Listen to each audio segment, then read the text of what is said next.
Okay, let's dive into this. Because today, honestly, we've completely lost the true dread of historical monsters. I mean, look at modern pop culture, right? Vampires are these brooding teenagers with perfect hair, and werewolves, basically just misunderstood guys with gym memberships. We've totally sanitized the nightmare. We took these horrific, blood-curdling legends that literally terrified our ancestors and turned them into romantic comedies. But in this explainer, we're going to strip away all that Hollywood glamour and unmask the true, visceral monsters of history. And trust me, they're far more terrifying than anything you're going to see in a modern blockbuster. So on one hand, you have your classic Hollywood monster. You know, brooding, sexy, a tortured soul who really just wants to be loved. But historical monsters, yeah, not so much. They were rotting, mindless, and just unapologetically sadistic. Our ancestors didn't shudder walking past a graveyard at night because they were afraid of getting seduced. Now, they were terrified of demonic ghouls that haunted places where death ran rampant. We're talking about cursed, bestial corpses animated by a diabolical spirit, completely devoid of pity, mercy, or any kind of human conscience. They didn't want romance. They just wanted to gorge on your flesh. Section 1. Plagues and Parasites. The Real Vampire. Because the real vampire of historical record was absolutely not a charming aristocrat in a velvet cape.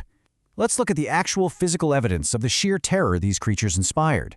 Take a look at this. This is the eerie grave of Matthew Hassel, tucked away in the small country graveyard of Mull on the Isle of Man. So, back in 1854, Matthew passes away. Normal enough, right?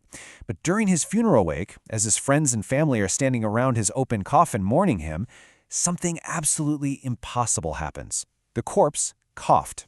Seriously, it was cold, the heart was still, there was literally no breath in his lungs, yet he coughed. And to the locals standing there was only one horrifying explanation for this. He was turning into a vampire.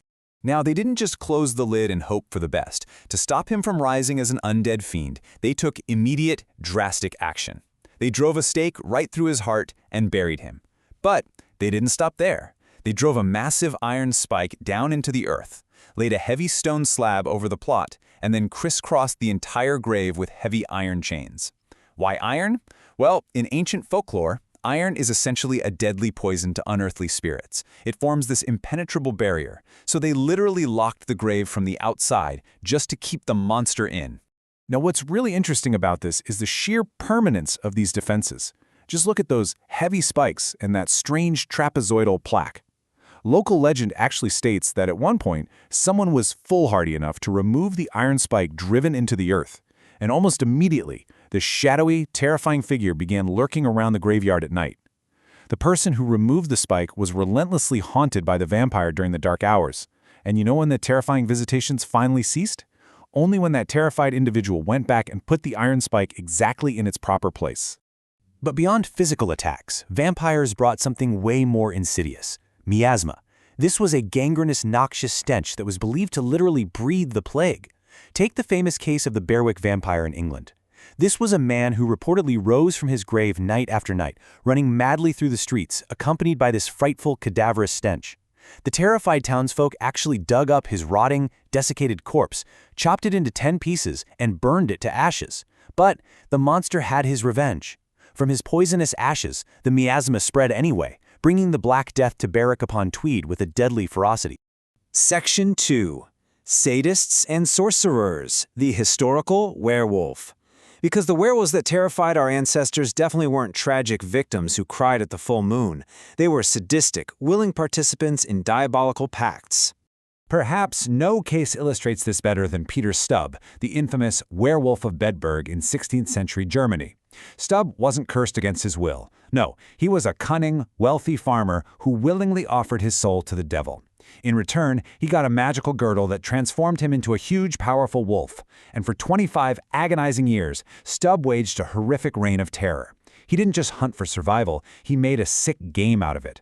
He'd slaughter women and children in the fields, and then later, he would strut through town in his finest clothes, offering his sincere condolences to the grieving families, just laughing internally the whole time. And this phenomenon wasn't just restricted to peasants either. The corruption reached the absolute highest levels of power. Just listen to this chilling quote from the Canons of Worcester.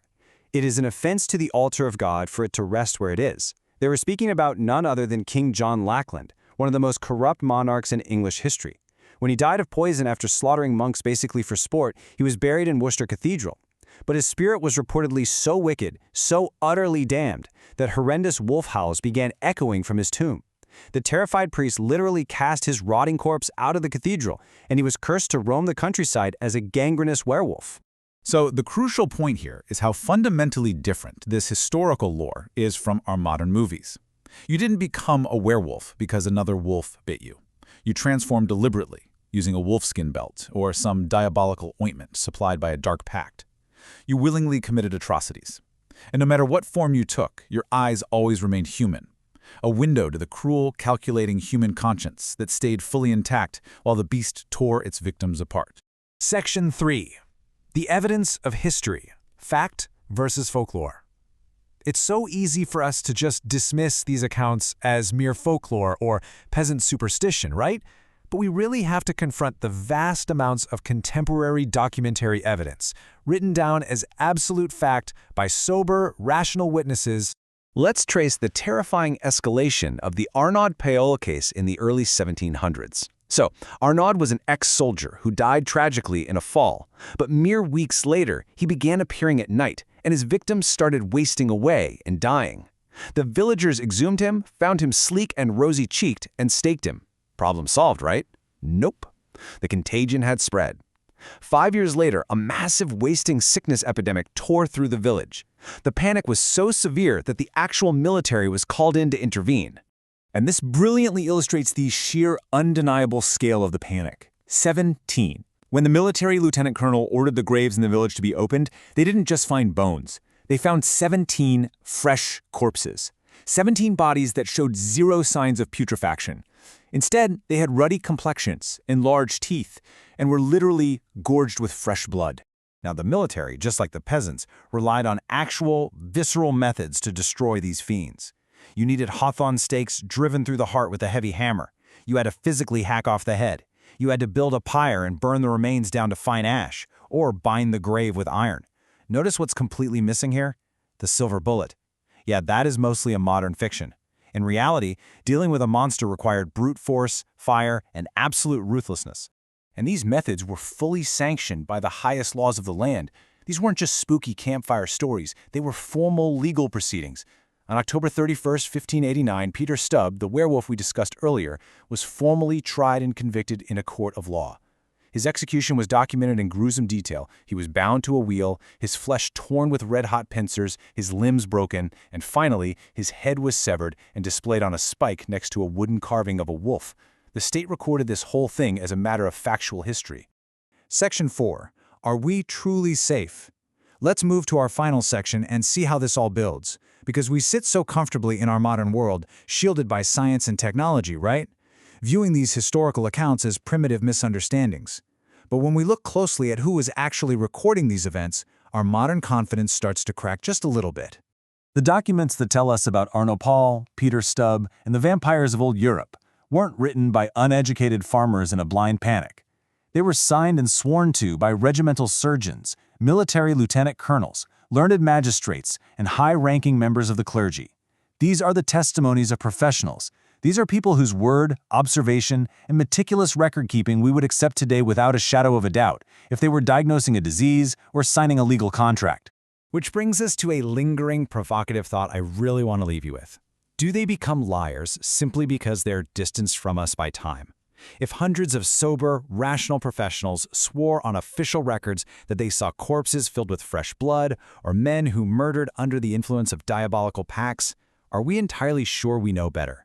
The next time you walk past a graveyard at dusk or hear a howl out in the deep woods, ask yourself, have the monsters truly vanished? Or have we just convinced ourselves to stop looking for them? Keep questioning, keep learning, and thank you so much for joining me on this explainer.